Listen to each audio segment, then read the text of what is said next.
My son forgot to hang up the phone. I heard him say 4 words that changed everything. He has to go. I didn't say a word back. 2 months later, he and his wife came home from a business trip, smiling right up until their key wouldn't turn in the lock. On the doorstep, they found a note. When they read it, they started screaming. My name is Robert Harrison. I'm 74 years old. For 41 years, I ran a small auto shop outside Denver, Colorado, fixing transmissions and brakes for anybody who walked through my door. I raised 1 son in the house on Willow Creek Lane, buried my wife from that house, and thought I would die peacefully in that house too. My son had other plans. This is the story of how I found out about them, and what I did before he ever got the chance. My wife, Eleanor, passed away 2 years ago on a cold February morning, right there in the bedroom we'd shared for 39 years. After the funeral, the house on Willow Creek Lane felt too big and too quiet for one old man. I still made coffee for 2 out of habit some mornings before I caught myself. My son, Daniel, called me every Sunday like clockwork, and about 6 months after Eleanor died, he showed up at my door with his wife, Rachel, and a suggestion that sounded at the time like the kindest thing anyone had offered me in years. "Dad, you shouldn't be rattling around this big house by yourself," he said, standing in my kitchen with his hands in his pockets. Rachel and I were talking. "Why don't we move in with you? Help you out, keep you company, save on rent while we save up for our own place." I remember how relieved I felt. I said yes before he even finished the sentence. Within 3 weeks, they'd packed up their apartment in Lakewood and moved into the 2 spare bedrooms upstairs, the ones Eleanor and I had once hoped to fill with grandchildren. For the first few months, it really did feel like a blessing. Rachel cooked dinner most nights. Daniel fixed the gutters and mowed the lawn without me asking. We watched football together on Sundays the way we used to when he was a boy, and for the first time since Eleanor died, the house didn't feel so empty. I told my neighbor, Harold, across the street that I was the luckiest old man in Colorado, having my own son look after me like that. I had no idea, none at all, that the man smiling across my dinner table every night was already counting down the days until the house belonged to somebody else, and that somebody wasn't going to be me. By the 6th month, small things started changing. The kind of things you brush off because you don't want to believe what they might mean. Rachel started calling the house ours instead of your dad's place when she talked to her sister on the phone in the kitchen. She replaced the curtains Eleanor had picked out without asking me, said the old ones were letting in too much dust. Daniel started bringing up money more, asking about my pension, my savings account, whether the house was fully paid off, which it was, free and clear since 2009. I didn't think much of it. A son should know these things, I told myself.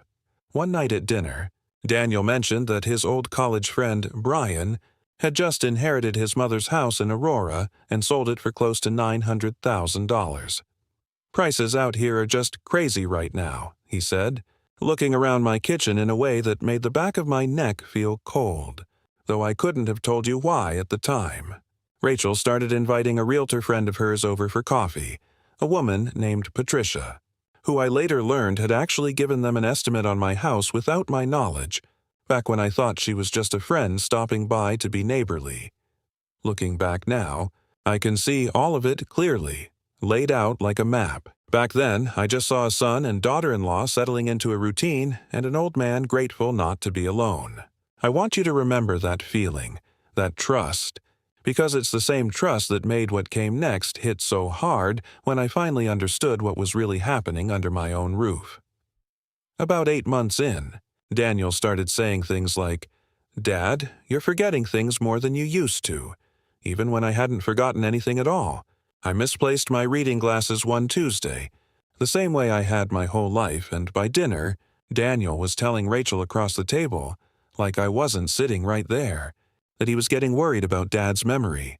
I laughed it off at first. "Everybody misplaces their glasses," I told him. He didn't laugh back. He started driving me to my regular doctor's appointments, even though I'd been driving myself for 50 years without a single accident. And he'd sit in the room asking Dr. Patel pointed questions about cognitive decline and early warning signs. Questions I hadn't asked and didn't need answered. Rachel started leaving pamphlets on the kitchen counter the kind with soft lighting and smiling gray-haired actors on the cover. Pamphlets for assisted living communities with names like Golden Meadows and Peaceful Pines. When I asked her about them, she said, sweet as anything, "Oh, those are just for research, Robert, in case we ever need them down the road." Down the road. That's the phrase she used. I didn't argue. I didn't want to be the paranoid old man accusing his own family of something ugly over a stack of glossy brochures. So I kept quiet, kept smiling, kept thanking them for looking out for me, while some part of me, the part that had survived 41 years of running a business and reading people who lied to my face about their car troubles, started paying much closer attention to every single word coming out of my son's mouth. It happened on a Thursday afternoon in April.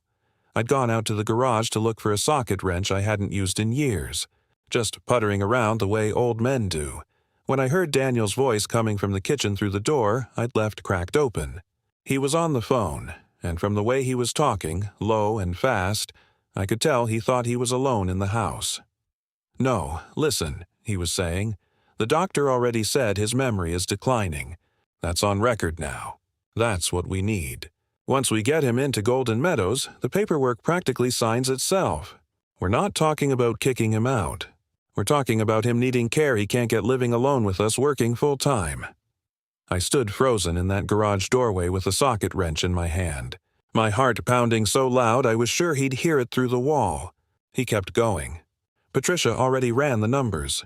With the market the way it is right now, we're looking at right around $890,000 for the house, maybe more if we list before fall. That covers his care for years and leaves plenty left over for us.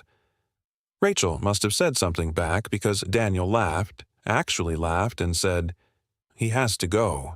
That's just the reality of it, Rachel. It's not personal. It's just what makes sense for everybody. He has to go, or words." I stood in that garage for what felt like an hour, but was probably only 2 minutes, and I did not make a single sound. I set the socket wrench down as quiet as I'd picked it up, walked back through the yard, and sat down on the porch steps in the April sun like nothing in the entire world had just changed, even though everything had. I want to be honest with you about something. My first instinct standing in that garage was to walk into that kitchen and ask my son exactly what kind of man says he has to go about his own father, like I was an old couch nobody wanted anymore. But I didn't. 41 years of running a business teaches you something valuable, and it isn't how to fix a transmission. It's how to keep your face calm when somebody's lying to you so you can figure out exactly what they're planning before you say a single word. So that night at dinner, I ate Rachel's pot roast and asked Daniel how work was going, same as always. I didn't mention the phone call. I didn't mention Golden Meadows or the $890,000 or the fact that my own son had just described getting rid of me the same way you described getting rid of a car that failed inspection. I went to bed that night, and I did not sleep, not 1 minute. I lay there in the dark, going over every polite little comment Rachel had made about those brochures, every doctor's appointment Daniel had suddenly started attending, every question about my pension and my savings and whether the house was paid off free and clear. It all lined up now, every piece of it, like a puzzle I'd been too trusting to see the shape of. Somewhere around 3 in the morning, lying there in the house I'd owned since 1991, the house where I'd raised that same son who now wanted me gone, I made a decision. I wasn't going to yell. I wasn't going to accuse anybody of anything. I was simply going to find out exactly where I stood legally before they had the chance to make a single move against me.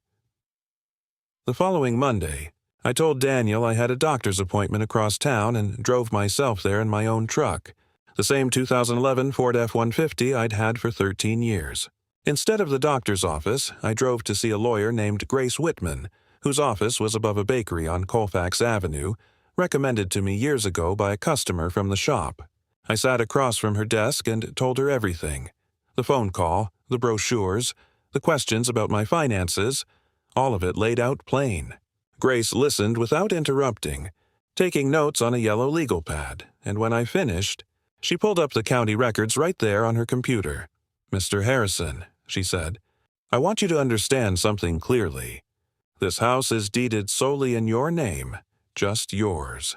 No one else is on that title, and unless you've signed a power of attorney or some other legal document, nobody can sell this house, admit you to a facility, or touch a single dollar of your money without your consent. Then she asked me a question that made my stomach drop.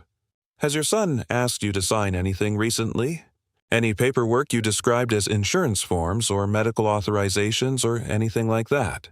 And I remembered it instantly. A stack of papers Daniel had left on the kitchen table 2 weeks earlier, telling me they were just updated insurance documents for the house that needed my signature for the records.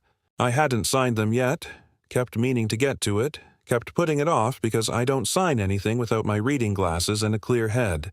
Grace asked me to bring those papers in immediately, and when I did, 3 days later, she confirmed exactly what we both already suspected. They weren't insurance forms at all. They were a durable power of attorney, giving Daniel full legal control over my finances, my health care, and my home. I never signed that power of attorney, and I never will, but finding it changed something in me. I wasn't just an old man being talked about behind his back anymore. I was a man whose own son had tried to trick him into signing away control of his own life on a Tuesday afternoon over a stack of papers, labeled to look boring and routine. Grace Whitman helped me understand my options, and she recommended a realtor she trusted completely, a sharp young woman named Carla Nguyen, no relation to anybody Rachel knew, who worked out of an office in Cherry Creek and had a reputation for moving houses fast and quiet when clients needed discretion. I met Carla at a coffee shop 2 miles from the house, paid cash for both our coffees, and told her I wanted to sell my house without my son or his wife knowing anything about it until it was already done. Carla didn't ask why. She just nodded like she'd heard this kind of story before, more than once, and told me the market in my neighborhood was hot enough that a house like mine, 4 bedrooms, updated kitchen sitting on 1/3 of an acre on Willow Creek Lane, could realistically bring in close to $900,000 if we moved quickly, opened a new bank account at a credit union across town that Daniel didn't know existed, had my mail redirected to a P.O. box, and started meeting Carla every Thursday afternoon while Daniel and Rachel thought I was at physical therapy for my knee. For the first time in months, I felt like I was the one holding the cards again, and it felt better than I can properly explain to you. To keep Daniel and Rachel relaxed and unsuspecting, I did something that still makes me smile a little now.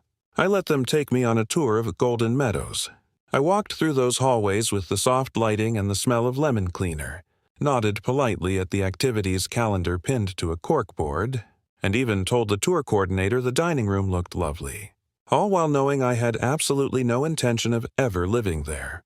Daniel looked so pleased in the car afterward, telling Rachel on speakerphone that Dad seemed really open to it, that I almost felt sorry for him. Almost. Meanwhile, Carla Nguyen had listed my house under a private, discreet listing that never showed up on the big websites Daniel or Rachel might casually stumble across, marketed only to a small network of serious buyers through word of mouth. Within 9 days, we had 3 offers.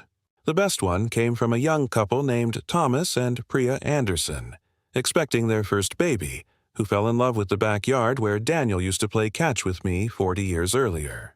Their offer came in at $890,000, all cash with a flexible closing date and no contingencies. Exactly the kind of clean, fast deal Grace Whitman had told me to watch for. I sat in Carla's office and signed that purchase agreement with a hand that was steadier than I expected, thinking about my son's voice in that garage doorway saying, "He has to go," like it was the easiest decision in the world. Well, Daniel, I remember thinking as I signed my name, somebody does have to go. Turns out, it just isn't going to be me.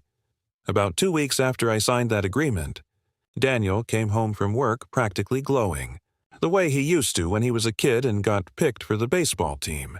His company was sending him and Rachel to a conference in Chicago for 8 days, all expenses paid, and Rachel was already talking about the hotel spa and a nice dinner they'd booked at some steakhouse downtown. "It's actually perfect timing, Dad," Daniel told me over dinner, not realizing exactly how right he was. "While we're gone, you should think more about Golden Meadows. Maybe even put down a deposit before we get back, get the ball rolling. I told him I'd think about it, same calm voice I'd been using for weeks now, and inside I was doing the math. Carla and Grace had already said closing could happen in as little as 12 days once both sides signed off on the final paperwork, and the Andersons, eager and pre-approved, were ready to move the moment I gave the word. Daniel and Rachel left for the airport on a Sunday morning, suitcases by the door, Rachel reminding me 3 separate times to water her orchids while they were gone. I stood on the porch and waved as Daniel's car pulled out of the driveway, the same driveway he used to ride his bike down as a boy. And the second that car turned the corner onto Maple Street and disappeared, I called Carla Nguyen and told her one simple thing. Let's move the closing date up. Let's do it this week while they're gone, before they ever get the chance to come home and try to stop what's already been set in motion. The closing happened on a Wednesday, 4 days into Daniel and Rachel's trip, in a small conference room at the title company on Spear Boulevard. Thomas and Priya Anderson sat across the table from me, Priya's hand resting on her round belly, both of them practically bouncing with excitement about raising their child in that backyard. I signed page after page, feeling lighter with every signature. And when it was finally done, Carla handed me a check for $890,000, minus fees and commission, more money than I had ever seen in one place in my entire life. I had already found my own new home, a bright, independent living condo at a community called Sunrise Ridge, 30 minutes away in Golden, Colorado, with mountain views out every window and a woodworking shop in the basement I could use whenever I wanted. Nobody chose it for me off a glossy brochure. I chose it myself, walked through it myself, paid for it in cash myself, and signed my own name on my own lease. I spent that Wednesday afternoon and all of Thursday with 2 movers I'd hired quietly weeks in advance, packing up 40 years of my life, Eleanor's china, my father's old workbench, photographs off the walls, everything that actually mattered, and left the rest behind for the new owners, who were thrilled to take the furniture off my hands for a fair price. By Thursday evening, the house on Willow Creek Lane belonged completely to Thomas and Priya Anderson. The locks had been changed by a locksmith Carla arranged, and I was sitting in my new living room in Golden, Colorado, watching the sun go down behind the mountains with a cup of coffee in my hand, feeling more peace than I had felt in over a year, maybe longer than that. Before I left Willow Creek Lane for the very last time, I sat down at the kitchen table Eleanor and I had eaten breakfast at for 39 years and wrote one final letter, not to be cruel, just to be honest. I taped it to the front door where I knew Daniel's key would fail to turn, right at eye level, in an envelope with his name written on it in the same handwriting he used to bring home report cards for me to sign. I told him I knew everything. I told him I'd been standing in the garage that Thursday afternoon in April with a socket wrench in my hand when I heard him tell Rachel on the phone that I had to go, and that I heard him talk about the $890,000 like it was already spent. I told him the house had been sold, fair and legal, to a wonderful young family who deserved it far more than 2 people who'd spent a year planning how to put their own father away. I told him I wasn't angry anymore. Not really.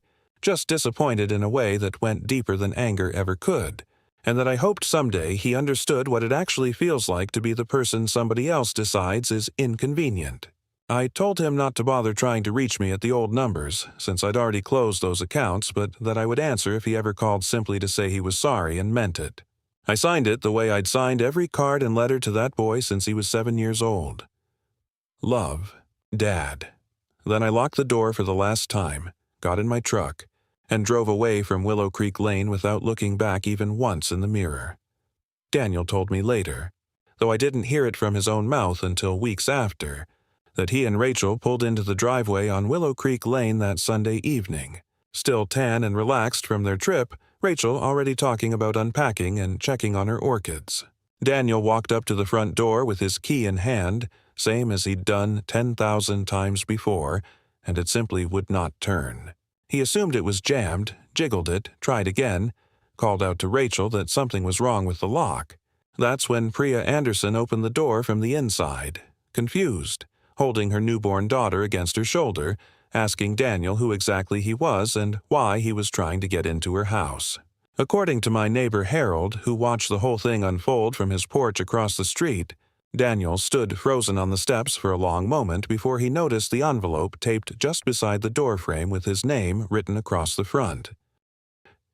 Harold said Rachel read it first, standing right there on the front lawn in the fading evening light, and that her hands started shaking about halfway through. He said Daniel grabbed the letter from her when she couldn't finish it, read the rest himself, and that's when the screaming started. Right there on the lawn, loud enough that 3 different neighbors came out onto their porches to see what was happening. Harold told me Rachel dropped to her knees on the grass. Daniel just stood there holding that letter, staring at a house that no longer had a single thing inside it that belonged to him, in front of a young family he'd never met, on a street he thought he'd own free and clear in a matter of months. My phone started ringing 4 minutes later. I didn't answer it, not that night. Daniel called me 31 times over the next 3 days. I let every single one go to voicemail, not out of cruelty, but because I wanted him to sit with exactly the feeling he'd been so ready to hand me. On the 4th day, sitting on my new balcony in Golden with the mountains turning orange in the evening light, I finally picked up. His voice cracked the second I said hello. "Dad, please. We didn't mean it like that. We can fix this. Just tell us where you are." I let him talk for a while, let him get through the apologies and the excuses about stress and money and how things had just gotten away from them. And when he finally stopped, I told him the truth as plainly as I could. I told him I'd heard every word of that phone call in April, that I knew about the power of attorney disguised as insurance forms, that I knew exactly what Golden Meadows and $890,000 had meant to him and Rachel for months before I ever said a word about any of it. I told him I wasn't going to yell at him because he was still my son and I still loved him. But that love didn't mean I owed him a house I'd worked 41 years to pay off, especially not after he decided on his own that I had to go. I told him I was happy, genuinely happy in a place I'd chosen myself, surrounded by people my own age who respected me instead of planning around me.